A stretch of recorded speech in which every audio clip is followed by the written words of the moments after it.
हमारे साथ हैं बीजेपी के राष्ट्रीय महामंत्री और प्रदेश प्रभारी अरुण सिंह। जनाक्रोश यात्रा के सिलसिले में अरुण सिंह जयपुर पहुंचे, उनसे बात करते हैं। अरुण जी, जनाक्रोश यात्रा है या बीजेपी आक्रोश यात्रा है? ये जनाक्रोश यात्रा है। इसमें जनता का आक्रोश भी है और जनता की ही भागीदारी होने वाली है। 2 करोड़ से अधिक लोगों से हम सीधा संपर्क करेंगे और 8 करोड़ जनता तक उनकी आवाज़ पहुंचाने का काम करेंगे।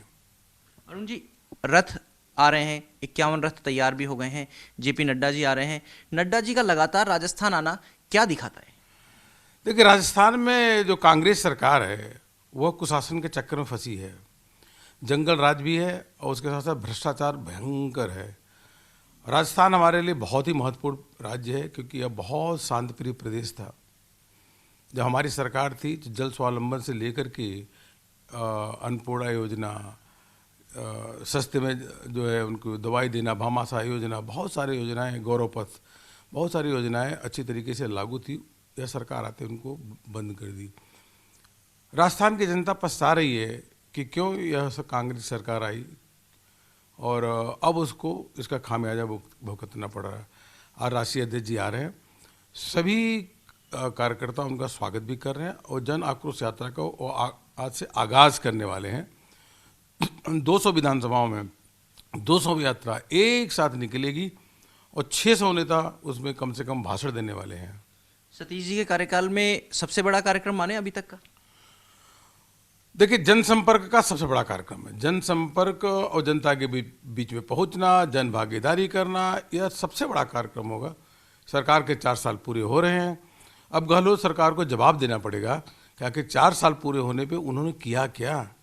जनता को जवाब देना पड़ेगा। अरुण जी, इस यात्रा की मुख्य भूमिका संगठन के जरिए होगी या जो विधायक हैं आपके और विधायक प्रत्याशी रहे उनके जरिए होगी? क्योंकि कार्यकर्ता ये चाहता है कि क्या पार्टी का मैसेज है, क्या 1 साल पहले स्थिति साफ कर पाएगी पार्टी? भारतीय जनता पार्टी संगठन आधारित पार्टी है, कार्यकर्ता आधारित पार्टी है।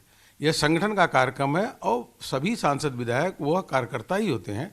तो सभी सांसद विधायक इस कार्यक्रम में पूरी तरीके से भाग लेंगे। जब जेपी नड्डा आ रहे हैं, झंडी दिखा करके रवाना करेंगे, तो एक सवाल लोगों के मन में है कि बीजेपी भगवा एजेंडे पे चलती है, तो वो हरी झंडी दिखाएंगे जेपी नड्डा जी या भगवा झंडी दिखाएंगे? नहीं, भारतीय जनता पार्टी का जो झंडा भी है और भारतीय जनता पार्टी का देखिए पटका भी है, इसमें भगवा और ग्रीन दोनों है, तो इसको दिखाएंगे। लेकिन अल्पसंख्यकों को, मुसलमानों को खास तौर पे टिकट नहीं देती है पार्टी। पिछले चुनाव में एक ही टिकट दिया। उपयुक्त होते हैं, जीतने वाले होते हैं तो जरूर देती है। बहुत सारे स्थानीय निकाय में देखेंगे अल्पसंख्यक वर्गों को टिकट देती है और चुनाव लड़ते भी हैं और जीतते भी हैं। जैसा वो जिताऊ कैंडिडेट होता है, उपयुक्त कैंडिडेट होता है, जरूर हम उनको उचित स्थान दे करके अपना पार्टी में उनको समावेश करते हैं। हमारे यहाँ अल्पसंख्यक मोर्चा भी है।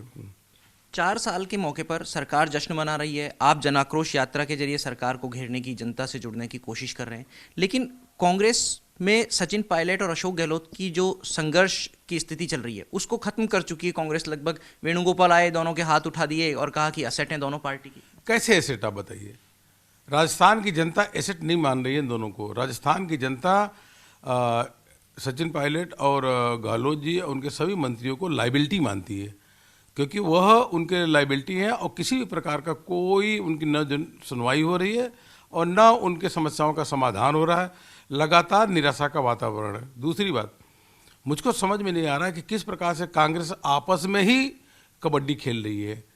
कभी एक दूसरे के खिलाफ आरोप लगाना, एक दूसरे को गद्दार बोलना, फिर उनको ये कहना कि 24 घंटे के अंदर तुम्हारे पर कार्रवाई कर देना, प्रभारी छोड़ के चले जाते हैं। तो आपस में किस प्रकार की कबड्डी, मारो मारो मारो, पकड़ो पकड़ो पकड़ो, इनकी कांग्रेस की आपस की कबड्डी में जनता पिस रही है। तो क्या ये माने आने वाले चुनाव में कांग्रेस की बीजेपी से कोई मुकाबला नहीं रहेगा, आपस में ही कांग्रेस को मुकाबला करना पड़ेगा? मुझको लगता है कि उनके जो मंत्री ने कहा है वो सोच समझ के बोला है कि आने वाले चुनाव में कांग्रेस के विधायक एक फॉर्चूनर पर बैठ के चले जाएंगे। एक फॉर्चूनर मतलब होता है 8 से 10, अधिक से अधिक 8 से 10 लोगों को बैठा सकते हो, वो भी ठूस करके। तो मुझको नहीं लगता इससे अधिक उनके विधायक आएंगे और उनके मंत्री खुद ही इस बात को, उनको एहसास हो चुका है, तभी तो सार्वजनिक रूप से मीडिया में बोल रहे हैं। लेकिन अब तो वेणुगोपाल जी ने सख्ती दिखा दी है, कहा है 24 घंटे में आप वो नहीं रहेंगे अगर बयानबाजी की तो जो अभी है। देखिए, उनका अंदरूनी मामला है, लेकिन यह है कि वह सख्ती दिखाते रहें। अभी आप देखिएगा 1 हफ्ते में फिर ऐसे वक्तव्य आने लगेंगे, क्योंकि यहाँ जहाँ पे लूट का आलम हो, जहाँ भ्रष्टाचार हो, और जहाँ पे जो अच्छे अधिकारी हैं उनको किनारे कर दिया जाए, भ्रष्ट अधिकारियों को पोस्टिंग कर दिया जाए, तो फिर इनके स्वार्थ टकराएंगे और फिर आपस में लड़ेंगे।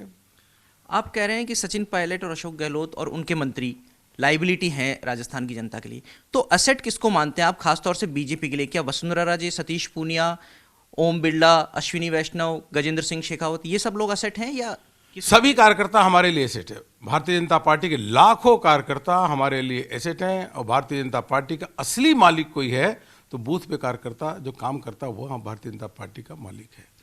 इसलिए कोई भी व्यक्ति कभी भी जिला अध्यक्ष, प्रदेश अध्यक्ष, राष्ट्रीय अध्यक्ष बन सकता है। ये भारतीय जनता पार्टी में ही संभव है और मैं नहीं कह रहा हूँ कि ये लाइबिलिटी है। राजस्थान की जनता यह मान रही है और राजस्थान की जनता चीख चीख के कर रही है कि कांग्रेस की सरकार, कांग्रेस के नेता अब लाइबिलिटी बन चुके हैं राजस्थान पर। तो क्या बीजेपी की ये जन आक्रोश यात्रा कांग्रेस की सरकार को धक्का देने का काम करेगी और पलट देगी? धोखे में आई हुई सरकार को धक्का तो जनता दे रही है, अब इस बार ऐसा धक्का देगी कि कांग्रेस उठ नहीं पाएगी। आप कहाँ कहाँ दौरे करने वाले हैं इस यात्रा के दौरान? कल मैं जाऊंगा अलवर और उसके बाद उधर धौलपुर भी जाऊंगा और जैसलमेर, जोधपुर, उन क्षेत्र में भी जाऊंगा, कई क्षेत्रों में जाऊंगा जितना समय मिलेगा। संसद सत्र चल रहा है लेकिन पूरा समय निकाल करके सभी नेता इस जन आक्रोश यात्रा में भागीदारी सुनिश्चित करेंगे। राहुल गांधी की भारत जोड़ो यात्रा भी राजस्थान में आ रही है, वो करीब करीब इस जन आक्रोश यात्रा के समानांतर रहेगी। आप लोगों की कोशिश क्या होगी कि राहुल गांधी से पहले आप लोग पहुंचे या उनकी यात्रा के असर को वाइप आउट करते हुए आप लोग? देखिए, उनकी यात्रा तो एक यात्रा है और 7 जिलों में जा रही है।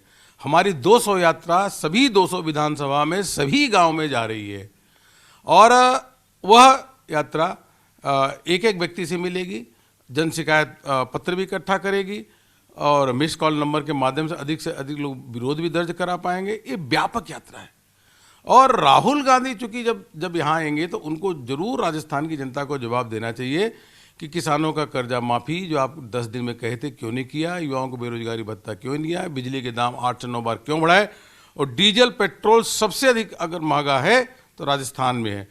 बगल के राज्य है उत्तर प्रदेश है, आप गुजरात है, हरियाणा, यहाँ डीजल पेट्रोल दाम कम है, आपने महंगा क्यों कर रखा है? क्या राजस्थान की जनता ने आपके साथ ऐसा काम किया कि इनके साथ अन्याय कर रहे हो? आप यहाँ बेरोजगारी, किसानों के मुद्दे उठा रहे हैं, लेकिन कांग्रेस और जनता राष्ट्रीय लोकदल वो कह रहे हैं कि आप बेरोजगारों को, किसानों की तरफ तो ध्यान ही नहीं दे रहे हैं, बीजेपी का मुद्दा ही नहीं है। हम क्यों नहीं ध्यान दे रहे? अभी देखिए कितने लाख लोगों को केंद्र सरकार के द्वारा उनको सीधे नौकरी का प्रमाण पत्र दिया जा रहा है। प्रधानमंत्री जी ने कार्यक्रम करके हजारों की संख्या में नौकरी का सर्टिफिकेट दिए। अब ये बताएं राजस्थान के यहाँ के तो बताएं इन्होंने क्या किया गहलोत जी ने? यहाँ तो जो परीक्षा होती है रेड के पेपर पे डाका डाला जाता है, परीक्षाएं लीक होती है, सरेआम नीलामी होता है परीक्षाओं के पेपर के। इन्होंने क्या किया? और आज यही कारण है कि राजस्थान बेरोजगारी के अगर रैंकिंग देखें तो टॉप पे आके खड़ा हुआ है। अरुण सिंह जी, ये जो रथ तैयार किए हैं आप लोगों ने, इस पे सतीश पूनिया जो प्रदेश अध्यक्ष हैं उनके साथ नेता प्रतिपक्ष और पूर्व मुख्यमंत्री की भी फोटो आ गई है, तो क्या माने अब बीजेपी में सब कुछ वेल हो गया है? बीजेपी में पहले भी सब कुछ ठीक था, आज भी सब ठीक है और आगे भी सब ठीक ही रहने वाला है। इसलिए किसी को किसी भी प्रकार का भ्रम नहीं होना चाहिए। किसी भी एनालिस्ट हैं या मीडिया के हैं, किसी को भ्रम नहीं होना चाहिए। सब भारतीय जनता पार्टी के कार्यकर्ता एकजुट है, माननीय प्रधानमंत्री जी के नेतृत्व में आगे काम कर रहे हैं, आगे काम करेंगे भी और सरकार को 3/4 बहुमत से भारतीय जनता पार्टी की बनाएंगे और ले आएंगे। आज की कोर ग्रुप की बैठक को किस रूप में देखा जाए? जब राष्ट्रीय अध्यक्ष जी आते हैं तो बैठक लेते हैं, राजनीतिक प्रदेश से उस पर भी चर्चा करते हैं, संगठन की तैयारियों पर भी चर्चा करते हैं। हम सबका सौभाग्य है कि भारतीय जनता पार्टी के स्वयं राष्ट्रीय अध्यक्ष आकर के इन रथों का शुभारंभ करने वाले हैं और रथ जो जन आक्रोश यात्रा है उसका आगाज करने वाले हैं। अरुण सिंह जी, यात्रा का आगाज हो रहा है, एक महत्वपूर्ण सवाल यह है, पूर्वी राजस्थान में आप लोग कमजोर हैं जहां से राहुल गांधी की भारत जोड़ो यात्रा जारी है। भरतपुर संभाग में तो केवल एक सीट आई थी शोभा रानी और वो भी अब आपकी पार्टी से निकाल दी गई है। पूर्वी राजस्थान के लिए क्या विशेष रणनीति चाहिए आपको जहां बहुत कमजोर रहे? 2013 में भारतीय जनता पार्टी को बहुत सारी सीटों पर विजय हासिल हुई थी। पिछले चुनाव में कुछ समीकरण गड़बड़ा गए थे और इस बार पूरे चुनाव में आप देखिएगा पूर्वी राजस्थान में भारतीय बीजेपी स्वीप करने वाली है और कांग्रेस का सुपड़ा साफ होगा। वहाँ मैं गया हूँ पूरा भरतपुर भी, करौली भी, दौसा भी, सभी जिलों का प्रवास किया हूँ। और कार्यकर्ता की जो फीडबैक आती है, उन्होंने यही कहा है कि यहाँ पे हर विधानसभा भारतीय जनता पार्टी जीतने के कगार पे है।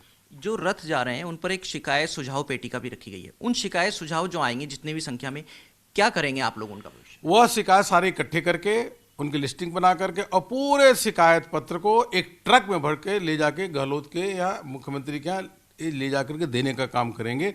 और फिर उनको कहेंगे कि इन शिकायत पत्रों को, जो जनता की शिकायत है, इसको दूर करो, नहीं तो उसके बाद बहुत बड़ा आंदोलन प्रदेश में होगा। क्या ये शिकायतें आने वाले चुनाव में आपका आधार भी बनेंगी? बिल्कुल, यह शिकायत के आधार पर चार्जशीट भी बनेगी। जो जनता अपना शिकायत देगी, उसके हिसाब से चार्जशीट भी बनेगी। और उन शिकायतों के आधार पे हमारी सरकार आएगी तो समस्याओं का समाधान भी करेंगे। तो ये है बीजेपी के राष्ट्रीय महामंत्री और प्रदेश प्रभारी अरुण सिंह, जो कह रहे हैं कि बीजेपी 2 करोड़ से ज़्यादा लोगों तक पहुंचेगी, प्रदेश में जनसंपर्क करेगी। खास बात ये कि जो शिकायत और सुझाव आएंगे उनको सरकार के दरवाजे पर रख दिया जाएगा कि इनका समाधान कीजिए, नहीं फिर जवाब दीजिए, वरना ये जनाक्रोश यात्रा और जनता का ये आक्रोश कांग्रेस की सरकार को धक्का देने का काम करेगा। कैमरा पर्सन पवन मूर्तिकार के साथ शशि मोहन, जी मीडिया, जयपुर।